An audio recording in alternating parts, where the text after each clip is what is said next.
gratificantes de arte. No estoy llorando por ningunos gases, es por esta gratificante muestra de solidaridad. Nos dicen que la democracia tiene que ser representativa porque estas sociedades tan grandes no permiten tomar decisiones colectivas. Delegue su voz y para el hecho, delegue su dignidad y delegue su esperanza. Que nosotros, la clase política, vamos a tomar todas las decisiones importantes. ¡Mentira! La mejor política de seguridad es llenar las comunas populares de la ciudad de universidades, de oportunidad económica a partir de energías limpias, de una nueva forma de ver la industria, la agricultura y los servicios que es posible hoy en Colombia, en la Colombia humana.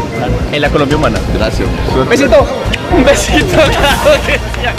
¡Ah! Se me fue. Patria, honor, lealtad, ajúa. Esto, el compañero está rememorando el gol de ayer de James, aunque James sí le pegó. Honor, ajúa. Y él no le pegó. Lealtad, patria, ¿De qué me hablas, Diego? ajúa. ¡Estudien, vagos! ¡Venceremos aquí noticias! ¡Venceremos! ¿Qué familias y qué apellidos controlan el poder en Colombia? Ajúa. ¡Jueguenla, jueguenla, jueguenla! ¡Jueguenla, jueguenla! Por supuesto, porque así fue el gol de James ayer.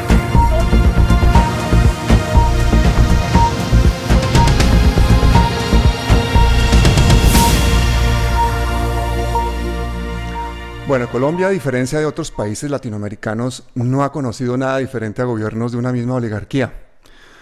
Oligarquía que básicamente pues ha jugado pues históricamente con las camisetas de diferentes equipos, pero la misma oligarquía. Oligarquía que es la dueña del partido, de los árbitros, del estadio y hasta del balón. Parece que una vez que este amplio sector del público que estaba allí en el estadio, que es de una generación diferente, empezó a no comer cuento, pues empezaron las cosas a cambiar. Y en ese momento histórico estamos. Parece que nos hemos dado cuenta del engaño. Y en las próximas elecciones no basta con elegir un presidente no oligarca. Necesitamos mucho más que eso. Necesitamos tal vez un movimiento masivo de la ciudadanía que consiga una transición hacia una forma de gobernar totalmente diferente. Es decir, un gobierno antioligárquico y antineoliberal. Pero en eso es lo que debería realmente centrar el debate político. En cómo vamos a gobernar para que los colombianos tengan una vida digna, con sus necesidades básicas satisfechas, con un medio ambiente sostenible y con un gran desarrollo agrícola. Pero no solo hay que derrotar a la oligarquía en las urnas, hay que evitar que se robe las elecciones y hay que evitar que siga haciendo uso asesino de la fuerza para mantener pues, sus privilegios. Hay que transformar el país, en una palabra, cambiar la cultura, esa cultura del matoneo, del saqueo, del racismo, del patriarcado, del clasismo. Tener un nuevo presidente de izquierda no garantiza por sí mismo el cambio de las estructuras de un modelo de opresión basado en la violencia y en la acumulación de todas estas riquezas en pocas manos. Se necesita que pueda gobernar, que gane las elecciones del Senado y el Congreso para hacer los cambios que necesita este país. Y normalmente la política pues se hacía en las plazas públicas y en los grandes medios de comunicación, pero ahora también se hace en las redes sociales, la nueva arena política. Por eso hoy he invitado a 4 jóvenes comunicadores alternativos. José Luis Marín, más conocido como aquí Quino Noticias, Sara Carvajal, César Garboa y René Jiménez. Así que empecemos por ti, Aquino, bienvenido, ¿cómo estás? Todo bien, ok, Pablo, muchas gracias por la invitación y vamos a ver qué sale de esta conversa sobre esos temas tan complejos. En esta introducción que hiciste, me dice una complejidad tremenda que me encanta, pero... Pero me faltó un micrófono más adecuado, hermano. Uy, lo están plagiando. Aquino, bienvenido. Es que resulta que tú has hecho de esto todo un instrumento de comunicación, hermano, porque tú que eres abogado, actor, activista, cuando sales en esas manifestaciones, en esas entrevistas con tu cucharón, estás haciendo una cosa que es bastante simbólica, ¿no? Estás diciéndole que tienes todo el desparpajo del mundo para hacer una comunicación muy efectiva y directa, y yo te doy de verdad la enhorabuena por esa labor que has hecho durante años con tanta efectividad. Gracias. Un besito de ese cucharón y vamos. Y es que es verdad, ¿no? Con el cucharón haces crítica social, cubres movilizaciones, haces pedagogía. Un día estás en el metro explicando la reforma tributaria, al día siguiente estás recorriendo los territorios y de paso te echan gas, bueno, te pasa de todo. Pero oye, el 26 de septiembre pasado anunciaste que ibas a ser uno de los candidatos del pacto histórico a la Cámara de Representantes. ¿Qué pasó? Pues lo anuncié y al final no fue. No, digamos que cada proceso político tiene sus elementos internos propios del proceso para determinar quiénes están o no en una lista, quiénes son o no candidatos, qué formas de hacer política están o no. Digamos que las tesis que yo defiendo, que es la construcción desde lo popular, desde lo comunitario, desde las calles hacia lo institucional, digamos que en esta ocasión no triunfaron, pero ahí seguimos tratando de construir desde todas partes posibles un país mejor, porque, digamos, nunca he necesitado ser candidato, creía o aspiraba a llegar a aportar a otras instancias, pero desde cualquier lugar en el que estemos vamos a aportar a la misma idea y a la construcción de un mundo donde podamos ser libres y donde podamos soñar y actuar sin que nos maten, sobre todo los jóvenes de los barrios populares y de las veredas en este país. Así que aquí está. Aquí no. Nos da una respuesta muy política. Yo le voy a pasar el cucharón a César para que te preguntes esa pregunta, lo que hay que preguntarle, porque a mí esa respuesta no me sacó de la duda. Venga. Sí, no, es que tocó mojarnos. Pero entonces, ven, aquí no, desde esa perspectiva, entonces, si no es construyendo desde lo popular, desde las bases de la sociedad, entonces, ¿qué le faltó? ¿Qué faltó en el pacto histórico para que tú pudieras hacer parte de esa lista? Digamos que en esta ocasión, en el pacto, tenía mucha fuerza, digamos, como el pacto es un encuentro de partidos, encuentro de movimientos, es una cosa muy diversa y además una lista cerrada, tiene una serie de características, como que fue muy determinante quienes hablaran por voz en Bogotá, digamos.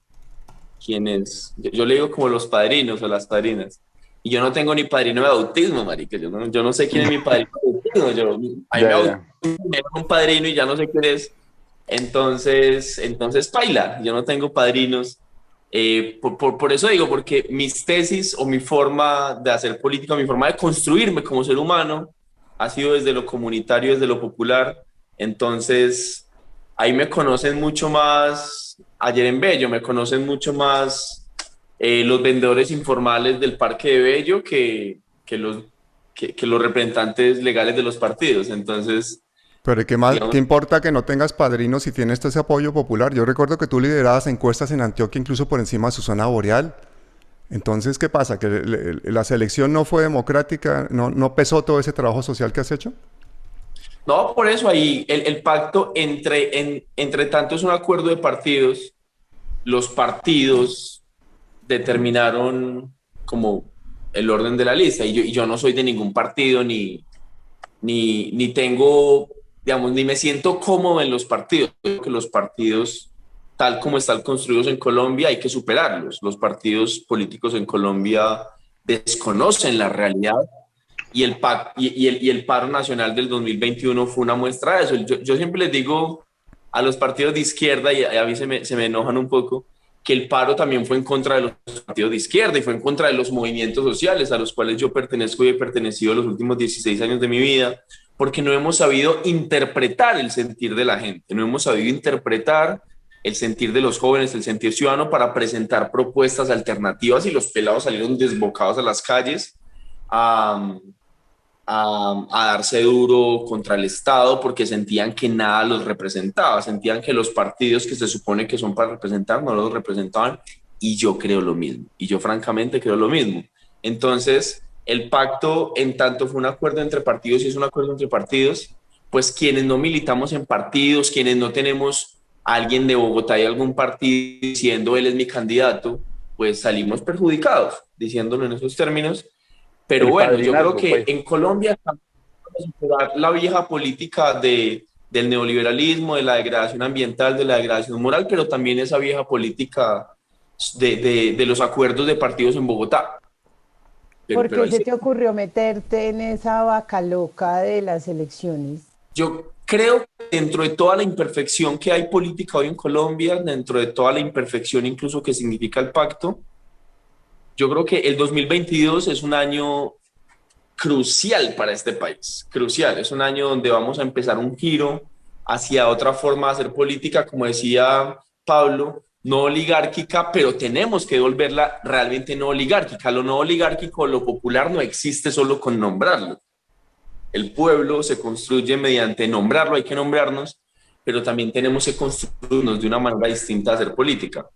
Y yo me metí en esta, como dice Sara, vaca loca electoral porque creo profundamente en eso, creo profundamente que la política está en tensión y que en la tensión de las transformaciones van a querer entrar muchos que quieren que el país siga igual, digamos, porque las élites precisamente se han mantenido en el poder apelando a acomodarse donde se va ganando, aunque un discurso no les guste, digamos, a las élites económicas de este país no les interesa que los gobiernos hablen como ellas, les interesa que gobiernen para ellas. Entonces, creo y quiero y aspiro a que en los grandes cambios que se deben venir para Colombia sean tenidas en cuenta las voces de los pelados que salieron a las calles, los pelados que colocaron su cuerpo como primeras líneas de respuesta y de defensa de la sociedad, que sean puestas las voces de mis vecinos de Robledo, Aures 2, de un barrio popular, en el cual en el colegio yo fui el único que pasé a la universidad y en toda la cuadra, de mi cuadra, de todos mis vecinos, yo fui el único que pude entrar a la universidad. Se han puesto las voces de eso, de mis vecinos que durante muchísimos años nos cortaron la luz, nos cortaron el agua, nos cortaron el teléfono, nos tocaba irnos. Yo tenía parche con mis amigos para irme caminando para el colegio y nos subíamos caminando y no comíamos en el colegio porque no teníamos plata. Y mi realidad hoy es distinta. Mi realidad hoy es distinta porque cuando estábamos en situaciones difíciles en el barrio, mi mamá, yo siempre digo que toda la mierda que a mí no me tocaba comer, que no me comí en la vida, fue porque mi mamá se la comió por mí.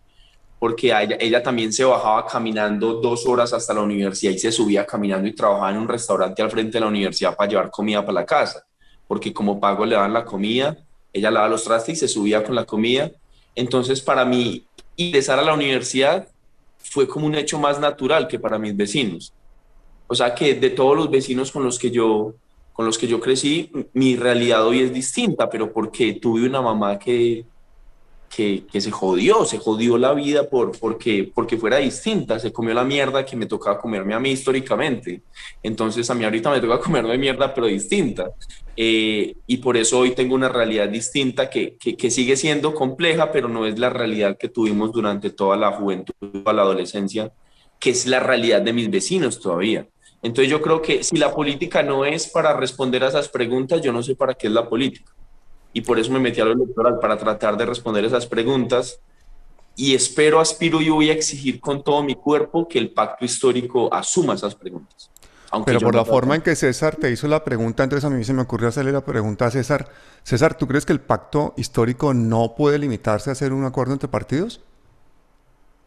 Pues Pablo, es que no es solamente la limitación, sino que no entiendo las posturas del pacto histórico, teniendo, digamos, esos lineamientos de continuar con una política tradicional, con una política que se ha venido haciendo a través de los años, como lo dijiste tú en la introducción, entonces a costa de padrinazgos. Entonces, aquí no estaba solo y entonces vamos a dejarlo tirado allá donde va a ser la supuesta inscripción, ¿sí? Porque si no estoy mal enterado, eso fue lo que pasó, lo dejaron allá tirado solo, porque no tiene un padrino político, porque la política se ha venido haciendo así. Entonces estamos en un pacto histórico donde no vamos a romper esas cadenas, donde no vamos a romper esa tradición política nefasta, sino que vamos a seguir en la misma pendejada, ¿sí? Entonces, muy lamentable que pasen esas cosas, porque se da uno cuenta que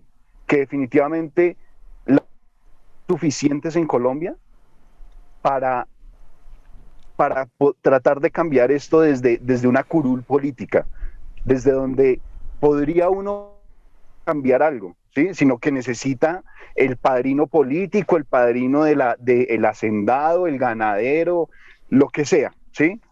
La jefe de comunidad de X o Y. Entonces así es muy difícil, Pablo, así es muy difícil porque estamos incurriendo en lo mismo. Para mí, ¿no? O sea, para para mí estamos incurriendo en lo mismo y caer en eso es caer en una política nefasta, porque lo digo con conocimiento de causa, lo digo, nos conocemos ya hace un tiempito y sé la calidad de persona y la calidad de pensamiento que tiene y lo mucho que podría aportar a una sociedad como la sociedad antioqueña que ha caído en una... No sé de quién estás hablando porque se te cortó. ¿De quién estás hablando? No, de Aquino, que lo conozco hace de un Aquino, tiempito. perdona. Sí, es que hubo como un silencio ahí de segundos, vale. Sí, no, que Aquino. estaba Perdona, diciendo cuando hay que hablar, para hablar de Aquino hay que coger el micrófono. Pucha, pero bueno, Pero yo tengo acá... el mío está muy bonito. Yo tengo acá un paraguas, Menos mal lo lavé. un paraguas. No, estaba diciendo que conozco a Aquino hace un tiempo y he seguido su carrera, lo que ha hecho, y si las ideas que él tiene y lo claro que es, no sirven para la política que va a realizar el pacto histórico, no entiendo qué podría servir. Entonces, seguiríamos incurriendo en lo mismo y eso no iría para ningún lado. Es mi perspectiva de lo que estamos viendo. De hecho, yo quería preguntar cómo interpretaba Aquino la participación de un Armando Benedetti, de un Luis Pérez, de todos estos personajes tan cuestionados, ¿qué intereses están representando en el pacto histórico? En teatro hay un concepto que llama el distanciamiento. Es un concepto de Bertolt Brecht que dice el distanciamiento. Y es como usted distanciarse de su personaje. Eso hay una explicación súper chambona, los teatreros me dirán que estoy mintiendo. Es como, yo lo utilizo como el distanciarse para verme por fuera. Yo intento verme por fuera como si yo fuera simplemente una persona más para yo aplicar los mismos análisis que intento aplicar a la realidad a mí mismo. Y eso superando, porque claro, cuando a mí me pasa lo de la lista, a mí me da un bajonazo anímico muy grande. No voy a decir como que, ay, me pasó eso y quedé tranquilo. Mucha gente aquí en Medellín me decía como, parce, te podemos llamar, te podemos escribir. Yo les escribía como no, ahorita no estoy para conversar y me fui para la playa unos días a tomar coco loco por allá. O sea, a mí me dio un bajonazo anímico y ahorita trato de aplicar como un distanciamiento para tratar de analizar la posibilidad de transformación en Colombia sin tomármelo personal, a eso me refiero, sin desde el ego, desde, ay, puta, veas, sin esa posición que es una posición que tal vez en un primer momento asumí, el primer día es como, uy, estas gonorreas, ¿qué les pasa? Sí. Bienvenido al mundo de la política, ¿no? En el pacto hay dos cosas que están en tensión. Hay una que está más o menos resuelta y otra que no está resuelta. La que está resuelta es que el pacto es un proceso antiuribista para salir de la esfera del uribismo. Eso está en tensión, pero es una tensión medianamente resuelta. Digo ¿por qué está en tensión?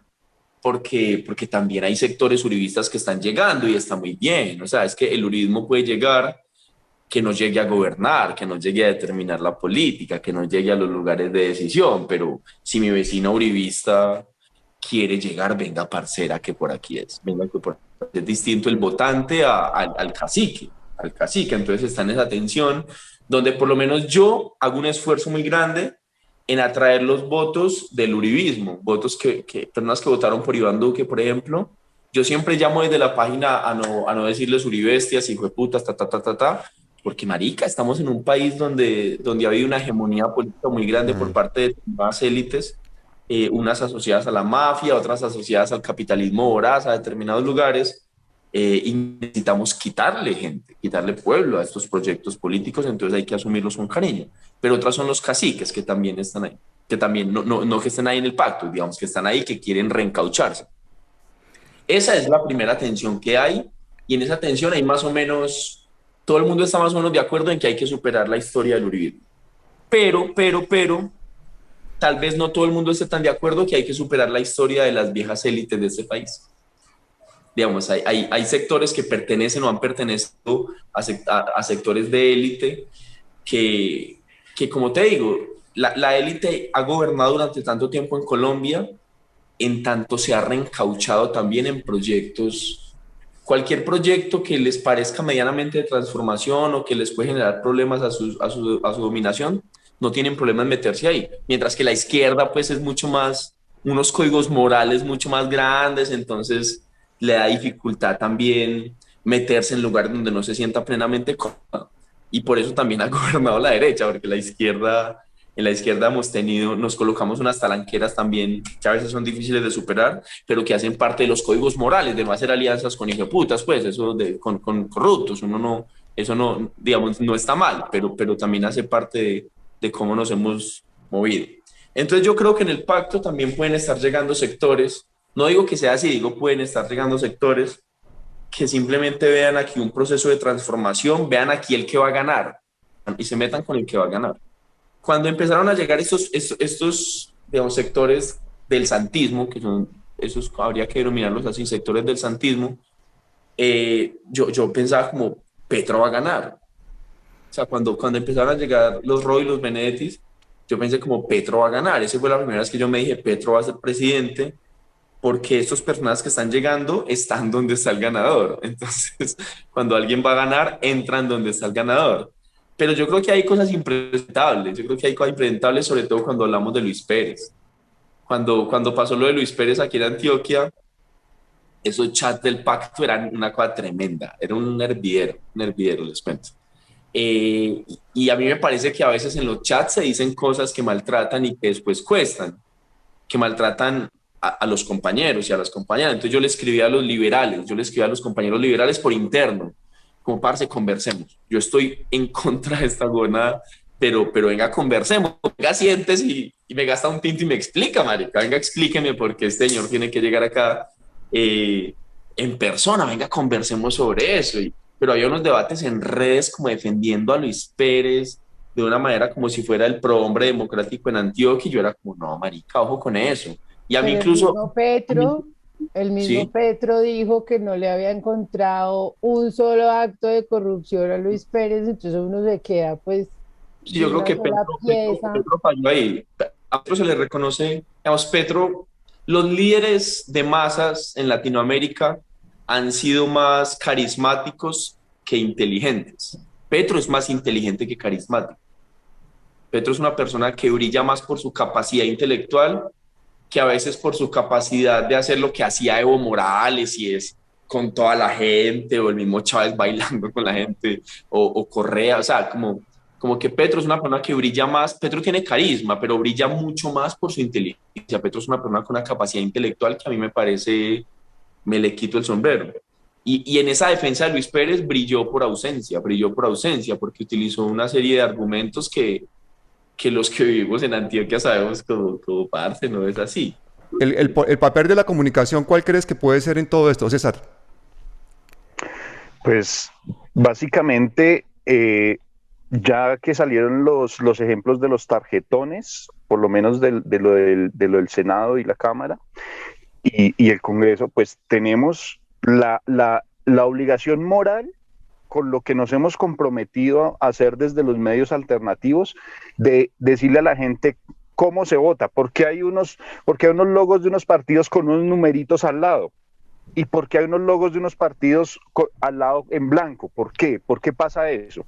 ¿Qué es lo que hay ahí de fondo? ¿Sí? Entonces, si nosotros desde los medios de comunicación alternativos no hacemos una pedagogía, pues no estamos haciendo absolutamente nada, ¿cierto? Entonces, el papel de los medios en estos 2 meses y medio que quedan de frente a las elecciones, pues tenemos que hacer un tema pedagógico muy importante, muy fuerte, porque hay gente que de verdad no sabe por qué esas cosas pasan en un tarjetón, por qué están así, ¿sí? Es que yo quiero votar por aquí noticias, pero no lo encuentro. ¿Dónde está? ¿Dónde está la foto? No, es que no, ¿sí? Es que yo quiero votar por Gustavo Bolívar, pero no lo encuentro. No, es que no lo voy a encontrar, ¿sí? Entonces, explicarle a la gente por qué está así el tarjetón. Eso es lo que tenemos que hacer de cara a estas elecciones que ya están encima. Es que si nosotros nos damos cuenta, esto ya está aquí a la vuelta de la esquina, y tenemos que acelerar, poner el pie en el acelerador para que mucha gente se entere, y desde nosotros mismos poder replicar esa información que de René, que de Aquino, que bueno, tanta gente que está en los medios alternativos, para que llegue a mucha más gente, y así poder hacer un poquito de contrapeso, un poquito, ¿sí? De contrapeso a lo que hacen los medios tradicionales, que es tratar de enredar, tratar de que todo siga igual, porque para ellos ese es el estado ideal, ¿sí? Para los medios tradicionales el estado ideal es lo que está sucediendo hoy en Colombia. Eso es con lo que ellos se sienten cómodos. Entonces, pues ellos no van a hacer una pedagogía, no van a mostrarle las cosas buenas que se hacen desde el pacto histórico, no, ellos es a tratar de enredar a todo el mundo con noticias falsas, con todo lo que ya sabemos que se hace en época electoral. César, perdona, tú hiciste mucha pedagogía desde un medio de comunicación alternativo que se llama Estrato Medio. ¿Por qué te fuiste de Estrato Medio?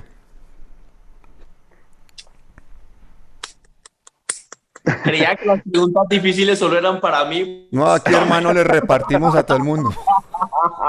Ustedes también bombardean a mí. Pues, bueno, básicamente la salida de Estrato Medio se da por unas diferencias de concepto en donde pues yo no puedo hablar de no ser corrupto y estar ejerciendo corrupción de alguna manera. Yo de querer un cambio para el país, si yo soy parte del problema, entonces cuando uno no está de acuerdo con algo frente a un tema, o cuando uno está de acuerdo con algo en un sitio, pues es mejor. Ya como esquiva las respuestas siempre. No, pero lo que está diciendo me parece importantísimo, entonces, ¿no? Pues digamos que... ¿Sabiste cosas que no estaban bien allí en este medio y decidiste marcharte y empezar una aventura en solitario o qué?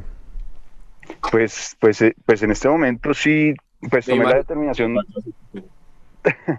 de marcharme y pues creé un canal en el cual ha llegado gente muy valiosa y hace pocos días tuvimos un programa aquí en tu canal, Pablo, y pues ahí vamos creciendo y de todas formas pues aprovecho ya que abriste esta puerta para invitar a todo el mundo a suscribirse al canal de Gambilandia ahí en YouTube, que es donde estoy ahorita impartiendo la pedagogía y las opiniones muy personales que siempre suelo dar, pero entonces ahí en Gambilandia, en YouTube, ahí los espero. Yo quiero pues decir que en la política pues la política se la están tomando este tipo de personajes, y cuando tú estás hablando de una Susana Boreal, estamos hablando de un fenómeno mediático, de redes sociales.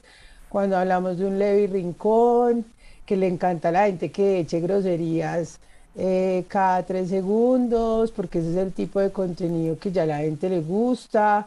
Entonces uno también va viendo cómo el show business se va tomando la política y se nos está volviendo una política del espectáculo tipo Estados Unidos, que ya lleva varios años en eso, y pues un Trump es una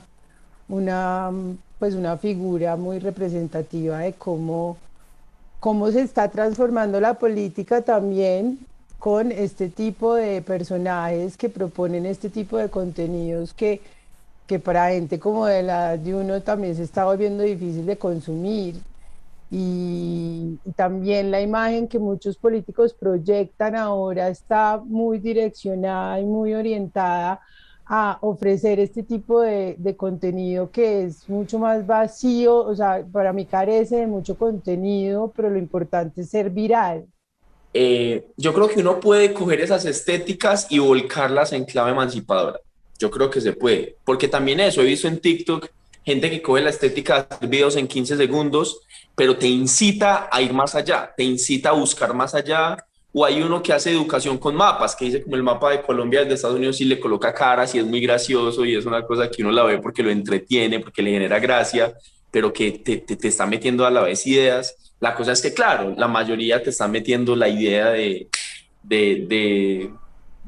no vayas más allá, de no pienses, o sea, y hay que utilizar la estética, las claves de comunicación que están predominantes en un momento. Uno puede asumir la posición de decir esas claves son del contradictor político o del contradictor cultural, esas claves no me interesan, o tratar de entender esas claves, aunque yo no me sienta cómodo en esas claves, porque yo en la clave TikTok no me siento cómodo, yo no me siento cómodo. pero tratar de coger esa clave y colocarla en proceso de emancipación. Yo creo que se puede. Y lo otro que hay que hacer, yo creo, es no meter en el mismo saco a todas las personas que comunican hoy de una determinada manera, una clave, un puto cucharón. Eso es una clave de comunicación que yo cojo desde el teatro, desde mi formación teatral. Y bien, y precisamente era para incomodar, cuando el cucharón surgió por primera vez, también era para incomodar a la prensa, porque la prensa llegaba a las marchas creyéndose la gran cosita, y llegaban, grababan 2 o 3 minutos y luego colocan las noticias que era un montón de terroristas atacando y uno en la casa cascado, yo en la casa cascado, reventado, viendo noticias diciendo que éramos unos terroristas, yo como las huevas. Entonces me les meto a su esquema, intento meterme a su esquema, burlándome de ellos, de la gran prensa, con un cucharón, cuando ellos llegaban con cámaras súper caras y con micrófonos súper caros. Y yo digo como, me vale, marica, a mí la gente me da entrevistas y a ustedes no, y ustedes tienen todos los equipos. A mí me dan entrevistas porque yo estoy aquí con la gente, entonces Juanse. Y yo creo que eso también hizo, por lo menos en Medellín, hacer un giro en determinados canales de comunicación, canales de prensa oficial, para que asuman con más responsabilidad la forma en que miran la movilización social. Pero lo que iba a decir es, por ejemplo, con Levi, obviamente yo comunico distinto de Levi, y obviamente tengo diferencias, pero lo que hace, yo el otro día pensaba en Levi, de hecho lo decía en un debate, y lo que hace Levi yo lo explico desde la localización de Falsborda, del sociólogo bogotano, creo que no es bogotano, que fundó la Facultad de Sociología de la Nacional junto con Camilo Torres. La localización, dentro de todas las definiciones que tiene, dice que se trata de explicar lo universal desde lo local. Entonces Levi lo que hace es coger un discurso de barrio, un discurso muy popular, muy desde el barrio, que uno escucha en el billar, en la esquina, tomando cerveza con los amigos, y así explica el país, así explica el mundo, y por eso tiene triunfo. Y no le estoy restando mérito, estoy diciendo, es muy brillante, es muy putamente brillante lo que hace, porque es explicar cosas universales desde un lenguaje de la cuadra, desde el lenguaje de mi cuadra, con mi vecino, tomando cerveza y tomando aguardiente. Y por eso es tan bueno, por eso Pero es tan mira bueno. que yo tengo un problema, o sea, digamos, hay unas figuras que me encantan como comunicadores, pero ya para que entren a la arena política como tal, ahí es cuando yo empiezo a pensar, bueno, ¿cuál es el límite? ¿Cuál es el límite? Porque no todo buen comunicador, digamos, podría ejercer un buen trabajo como político. O nos organizamos como sectores populares, como comunitarios, como los barrios populares, como académicos de universidades públicas y privadas, o nos organizamos para defender posiciones de mundo, o van a triunfar esos que simplemente por un video viral reemplazan todo un proceso social y político histórico. Pero nos tenemos que juntar, nos tenemos que organizar, porque, digamos, a los partidos y a quienes están en la lógica del triunfo electoral por el triunfo electoral, les interesa ganar. Y para ganar utilizan las claves del momento, y las claves del momento son esas. Digamos, el mundo no cambia a partir de las percepciones que uno tenga de él y a partir de los deseos que yo tenga de él. Porque quienes tienen el poder no lo van a soltar, aun cuando sepan que lo tienen de manera inmoral, aun cuando sepan que lo tienen de manera ilegal, aun cuando sepan que lo tienen apelando a la corrupción. Fíjate que en esta campaña, por ejemplo, hubo una persona, no voy a decir quién es, hubo una persona que me dijo, parce, vamos a una cosa comunitaria y yo te explico cómo se hace la política con lo comunitario. Yo más contento, marica, yo bien, alguien me está rotando un conocimiento que no tengo, marica, y que me encanta, felicitaciones, gracias. Y fui, era una novena, marica, y fui a ver, de alguien que se llama de lo espectro alternativo, a alguien que estaba entregando regalos y diciéndole, después vengo a hablar de mi político, y me decían, como si es que él es muy fácil de vender, porque entregamos regalitos y luego venimos a hablar de él. Y yo era como esta gonorrea, hijo de puta, y luego me dice, y te invitamos a que te sumes, porque este es el camino. Yo era como esta gonorrea, ¿qué le pasa? ¿Por qué dice esto? Es que Y el yo tema del tamal ya está muy desgastado, toca cambiarlo, toca con regalos ahora. yo era como, bien, pero está cumpliendo con lo que me prometió. Me está explicando cómo hacen política. Oiga, Está explicando. ya descubrí el truco del cucharón. Este man si tiene el cucharón ahí uno no puede hablar porque uno se siente intimidado. Yo estaba intentando, yo levanté el mío y no me hizo ni caso porque él tiene el cucharón más grande.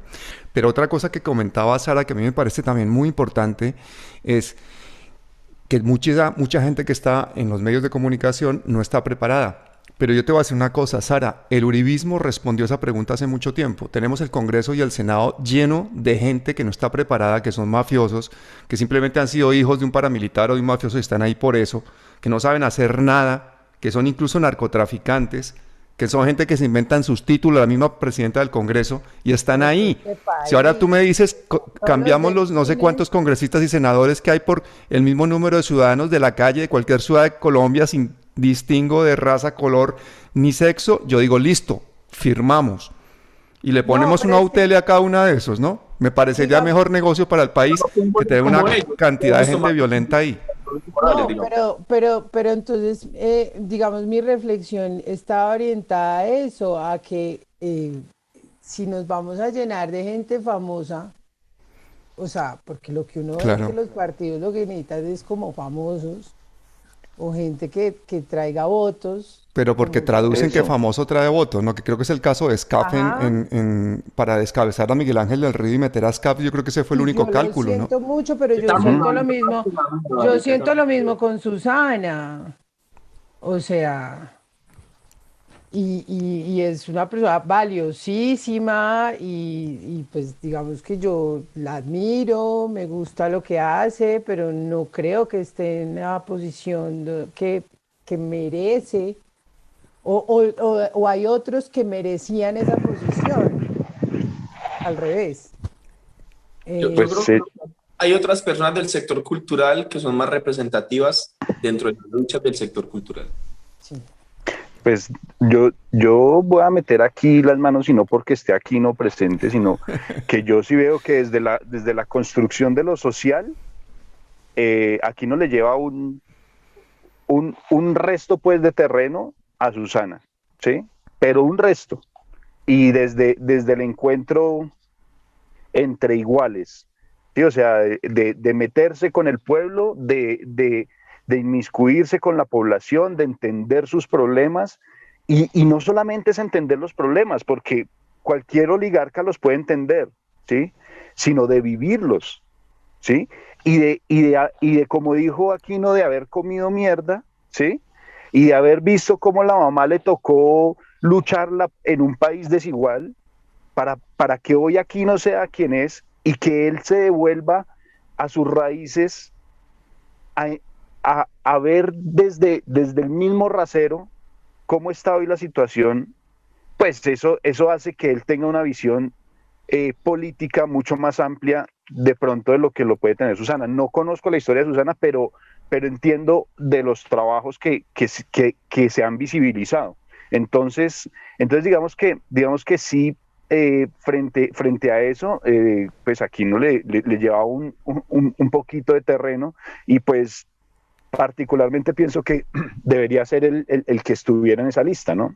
Pero Susana es una mujer con aspiraciones legítimas que hace parte de un sector históricamente ninguneado como es el sector artístico-cultural. Pero por eso digo, dentro del sector artístico-cultural hay personas en la ciudad de Medellín y el departamento de Antioquia que representan más esos sentires colectivamente. Digamos, eso no tampoco lo voy a Ha negar. construido Sí. más. Pero el problema es un sistema político de cosas que privilegia determinadas formas de hacer por sobre otras. Entonces no es la asamblea de artistas que está escogiendo sus voceros y que está dando los debates políticos sobre las necesidades del sector, que eso es lo que yo creo que debería ser, pero insisto, el mundo no es como yo creo que debería ser. En esos días alguien en un live me preguntaba como Aquino, entonces en el pacto ahorita, ¿quién representa lo popular comunitario? Yo no respondía porque yo me quedaba como, yo era respondiendo otras cosas, yo era como, marica, pues no sé, ahí hay gente chévere. La misma Luz María Múnera es una mujer que admiro mucho, que creo que es la más cercana a eso de lo popular comunitario. pero creo que es profundamente imperfecto el proceso. Pero es o sea, quien quiera perfección que vaya por un museo y mire una obra de arte, a eso me refiero. Es como, hay que caminar hacia ese lugar. Es profundamente imperfecto el proceso, pero queremos que el mundo se parezca más a lo que queremos. Pero entonces No estoy diciendo que avalemos cualquier cosa, no estoy diciendo que avalemos pues que, hola Luis Pérez, ¿cómo estás? Como si Luis pero Pérez... eso lo estamos avalando. No, no lo estoy avalando, o sea, por lo menos yo y las personas... Es que nosotros 15 días antes habíamos estado en la Comuna 13 y los líderes de la 13, sobrevivientes de la Orión, se pusieron a llorar con nosotros y luego nos escribían por Twitter madriándonos con toda la razón, marica. Alguien me decía como, hey, aquí no responda, pues, ¿usted qué tiene que decir? Y yo pensaba como, marica, no tengo nada que decir. O sea, no tengo nada que decir en el hecho de venir a defender eso, soy indefendible. Y luego me senté con ellos y me preguntaban como, parce, ¿eso qué? Y yo, pues, parce, ¿qué te voy a decir? Que hay gente que tiene más poder que otras. Y entonces me decían, parce, es que mi tío está en la escombrera, entonces, ¿qué le digo yo a mi familia? Yo he defendido el pacto histórico aquí en la Comuna 13 y yo le decía como, parce, no tengo ninguna respuesta para salirme de taquito. La respuesta es organicémonos para que las víctimas tengan más peso que Luis Pérez, por ejemplo, en este caso. Y yo les decía una cosa, yo podría avalar la llegada de este señor si llega con la verdad por delante, si llega con garantías de no repetición, si llega y la forma de llegar es un acto público en la Comuna 13 hablando sobre su papel en la Operación Orión y garantías. También existe la JEP. Claro, con garantías de no repetición, pero es que este señor lo que dice es en entrevistas que la volvería a hacer porque hay que recuperar la seguridad y como gobernador de Antioquia dijo que no, que eso fue una entrada con todas las garantías de la ley. Es como no nos digamos mentiras, que yo vivía en Robledo y yo estaba en una montaña viendo cómo a la otra montaña de allá de la Comuna 13 había un helicóptero disparando contra las casas. No nos digamos mentiras que nos queda muy feo decirnos mentiras en público, pero la política... O sea, si él quiere llegar o si otros personajes, lo tomamos a él como ejemplo porque es un ejemplo que me duele, que me toca la piel. Pero si cualquiera de esos personajes quiere llegar, que llegue con la verdad por delante, que no sea un pacto, un encuentro simplemente para ganar votos, sino que sea un encuentro para pasar la página de la historia violenta en este país. Pero uno para pasar la página la tiene que haber leído primero. Y yo los invito a que ustedes sigan haciendo esa pedagogía. Yo te voy a seguir escuchando y a ti y a Gamboa y a tantos productores de medios audiovisuales colombianos valientes, claros, a Levi Rincón sobre todo por las catarsis, pero yo creo que todos tenemos mucho que aportar. Pero que nadie reemplace nuestras propias catarsis como sociedad, porque una cosa que nos hace daño también como sociedad es alegrarnos con el putear al poder, con el hijo de putear al poder, con el regañar al poder y contentarnos con eso. Los procesos comunicativos populares, alternativos, como los queramos llamar, deben servir para envalentonar la palabra colectiva, para que la gente se sienta animada a hacer lo mismo, a tomar la palabra, no para reemplazar la palabra, porque no hay nada más funcional al poder que alguien que me permita hacer catarsis para tranquilizarme y que a partir de ahí no me mueva. No digo que sea el caso de Pablo, no digo que sea el caso de estamos acá, pero que las catarsis nos sirvan para acumular mucha más rabia y muchas más razones para actuar y yo tomarme la palabra y no permitir que otros realicen la catarsis por mí. Perfectamente de acuerdo, porque no son más que catarsis, lo que necesitamos es pedagogía, sensibilizarnos y que esa sensibilización, esa pedagogía nos lleve a la acción, a una acción colectiva, coherente, ¿no? Sarita, cierras tu programa. Bueno, mucha gente me pregunta y se pregunta mucho cómo desde lo individual, qué puede hacer desde lo individual por garantizar de alguna forma unas elecciones menos turbias. Inscríbanse como testigos electorales. Sí, señor. Bueno, compañeros, seguimos en contacto entonces, ¿no? Bueno, claro que sí. Muchísimas gracias a todos. Muchas gracias, Pablo. Muy bien, hermoso. Chao, Aquino. chao. Chao, Sara. Chao. Parcero.